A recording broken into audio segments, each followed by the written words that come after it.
Selamat pagi, bagaimana kabarnya hari ini? Semoga kita semua dalam keadaan sehat. Pada hari ini kita akan belajar tentang peran hierarki dalam gereja. Dan untuk mengawali kegiatan pembelajaran kita pada pagi hari ini, kita awali dengan doa. Marilah kita berdoa dalam nama Bapa dan Putra dan Roh Kudus. Amin. Allah Bapa yang Maha Kuasa, kami bersyukur kepadamu atas segala kebaikan-Mu sehingga pada pagi hari ini kami boleh berkumpul dalam ruangan belajar kami. Dan semoga kami semakin memahami tentang makna hierarki dalam kehidupan menggereja. Dan semoga kami mampu menjalankan tugas panggilan kami masing-masing sebagai orang yang beriman kepadamu. Demikianlah doa dan harapan yang kami sampaikan kepadamu. Dengan perantaraan Kristus Tuhan kami yang hidup dan berkuasa, Allah kini dan sepanjang masa. Amin. Baiklah, dalam pembelajaran kita pada hari ini kita perlu juga mengetahui tujuan dari pembelajaran kita pada hari ini. Tujuan pembelajaran yaitu siswa memahami arti dan makna peran hierarki dalam gereja Katolik sehingga dapat mengambil bagian dalam mewujudkan sifat-sifat dan karya pastoral gereja dalam hidupnya, serta menjadi agen dalam pengembangan moral hidup Kristiani dalam masyarakat. Nah, dalam pembelajaran kita tentang peran hierarki dalam gereja, mungkin saja kita bertanya, apa sih itu hierarki dan siapa saja yang termasuk dalam hierarki tersebut? Makna hierarki, kata hierarki sendiri berasal dari bahasa Yunani, yaitu hierarchi, yang berarti asal usul suci atau tata susunan. Asal usul kata hierarki, kata ini dibangun oleh dua kata, yaitu hieros yang artinya jabatan dan archos artinya suci. Dalam istilah gereja Katolik, hierarki juga dikenal sebagai kaum pemimpin suci atau pemimpin umat beriman. Dan itu berarti bahwa mereka yang masuk dalam hierarki adalah mereka yang mempunyai jabatan karena mendapat penyucian melalui sakramen tabisan. Oleh karena itulah kaum hierarki ini disebut juga kaum tertabis. Dan hierarki sendiri artinya adalah orang-orang yang ditabiskan untuk tugas kegembalaan. Kepemimpinan dalam gereja Katolik pada dasarnya diserahkan pada kaum hierarki atau kaum tertabis. Dan menurut ajaran resmi gereja bahwa hierarki dan struktur hierarki itu berasal dari Kristus sendiri. Maka dalam konsili mengajarkan bahwa atas penetapan ilahi para uskup menggantikan para rasul sebagai penggembala gereja. Itu terdapat dalam Lumen Gentium artikel yang ke-20. Dan berdasarkan kitab suci dalam Injil Yohanes bab 21 ayat 15 sampai 19, Yesus menghendaki dengan bersabda, "Gembalakanlah domba-dombaku." Nah, dari mungkin pertanyaan tadi, siapa saja yang termasuk dalam kaum hierarki? Berikut adalah struktur kepemimpinan hierarki.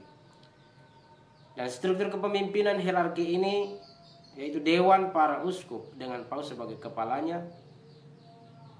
Ya, paus, uskup, pembantu uskup yaitu imam dan diakon. Para imam adalah wakil dari uskup sendiri, dan diakon adalah pelayan hierarki tingkat yang lebih rendah. Jadi diakon itu adalah kaum tertabis yang tingkatannya lebih rendah atau berada di bawah para imam, pembantu atau pelayan hierarki tingkat yang lebih rendah. Lalu ada juga kita kenal dengan sebutan kardinal. Kardinal adalah atau bukan jabaran hierarkis dan tidak termasuk struktur hierarkis.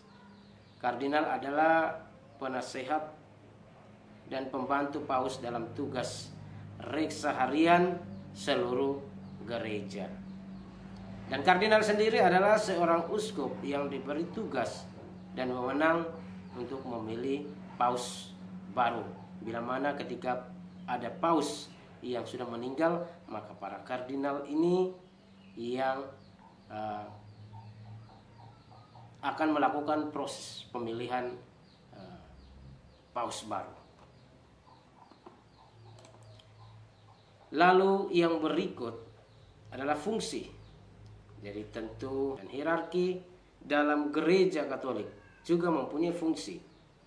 Ya, jadi seluruh umat Allah itu mengambil bagian dalam tugas Kristus sebagai nabi atau mengajar. Imam menguduskan dan raja menggembalakan. Pada kenyataannya kondisi umat tidaklah seragam. Ya, gereja kemudian mengenal pembagian tugas atas setiap komponen umat. Hierarki ya, yang terdiri dari hierarki, biarawan, biarawati, dan juga awam yang menjalankan tugas dengan cara yang berbeda. Nah, hierarki memiliki dua fungsi. Bahwa hierarki juga memiliki fungsi. Ya, fungsi. Ya, ada dua fungsi dari hierarki sendiri. Yang pertama, menjalankan tugas gerejani, yakni tugas-tugas yang langsung dan eksplisit menyangkut kehidupan beriman gereja, seperti pelayanan, sakramen-sakramen, mengajar, dan sebagainya. Lalu tugas yang kedua, menjalankan tugas kepemimpinan dalam komunikasi iman. Hierarki ini bertugas mempersatukan umat dalam iman dengan petunjuk, dengan memberikan nasihat-nasihat kepada umat, juga memberikan teladan. Jadi inilah fungsi khusus dari kaum tertabis atau hierarki tersebut. Lalu dalam hierarki ini adalah corak kepemimpinan dalam gereja. Kepemimpinan dalam gereja itu merupakan panggilan khusus atas campur tangan Tuhan. Kepemimpinan gereja itu tidak diangkat oleh seorang manusia berdasarkan bakatnya, kecakapan, atau prestasi tertentu. Juga tidak berasal dari kekuatan manusia itu sendiri. Karena dalam sabda Tuhan, Yesus telah mengatakan bahwa bukan kamu yang memilih aku, tetapi akulah yang memilih kamu. Maka sekali lagi, bahwa kepemimpinan dalam gereja itu merupakan suatu panggilan yang khusus. Lalu kepemimpinan dalam gereja itu bersifat mengabdi dan melayani. Dalam arti semurni-murninya, walaupun ia sungguh mempunyai wewenang yang berasal dari Kristus sendiri. Jadi kepemimpinan dalam gereja Sekali lagi, kepemimpinan dalam gereja itu bersifat mengabdi dan melayani. Lalu kepemimpinan dalam gereja juga adalah kepemimpinan yang melayani. Bukan untuk dilayani, karena Yesus sendiri bersabda, "Aku datang untuk melayani, bukan untuk dilayani." Maka seorang pemimpin dalam gereja pun harus mengikuti apa yang telah dilakukan oleh Yesus sendiri bagi umatnya. Hal ini telah ditunjukkan oleh Yesus sendiri. Nah, Paus itu disebut Servus Servorum Dei, yang berarti hamba dari hamba-hamba Allah. Nah, kepemimpinan hierarki tersebut berasal dari Tuhan, maka tidak dapat dihapuskan oleh siapapun, atau maksudnya tidak dapat dihapuskan oleh manusia. Nah, adapun kepemimpinan dalam masyarakat dapat diturunkan oleh manusia, mungkin karena ia memang diangkat dan diteguhkan oleh manusia. Yang terakhir, bahwa kita akan menyimpulkan proses pembelajaran kita pada pagi hari ini. Jadi kesimpulan dalam pembelajaran kita pada hari ini yaitu bahwa menurut ajaran resmi Gereja Katolik, susunan dan struktur hierarki sekaligus merupakan hakikat kehidupannya. Dalam kitab suci dijelaskan bahwa perutusan ilahi yang dipercayakan Kristus kepada para rasul akan berlangsung sampai akhir zaman.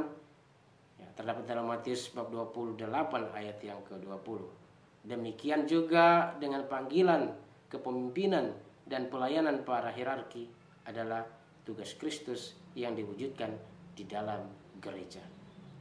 Dokumen Konsili Vatikan II yaitu Lumen Gentium artikel 20 menjelaskan hierarki sebagai wakil dari Kristus sendiri. Baiklah, dengan kesimpulan ini semoga para kaum hierarki semakin kuat, semakin menyadari akan tugas dan tanggung jawabnya, dan kita sebagai kaum awam, sebagai orang beriman, marilah kita saling mendoakan, biarawan-biarawati semuanya boleh menjalankan tugas mereka dalam pelayanan mereka dengan baik.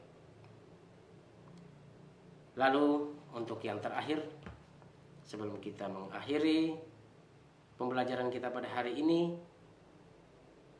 kita menutup perjumpaan kita, pembelajaran kita pada pagi hari ini dengan doa. Marilah kita berdoa dalam nama Bapa dan Putra dan Roh Kudus. Amin. Tuhan, kami berdoa bagi hierarki gerejamu, yaitu uskup, imam, dan diakon.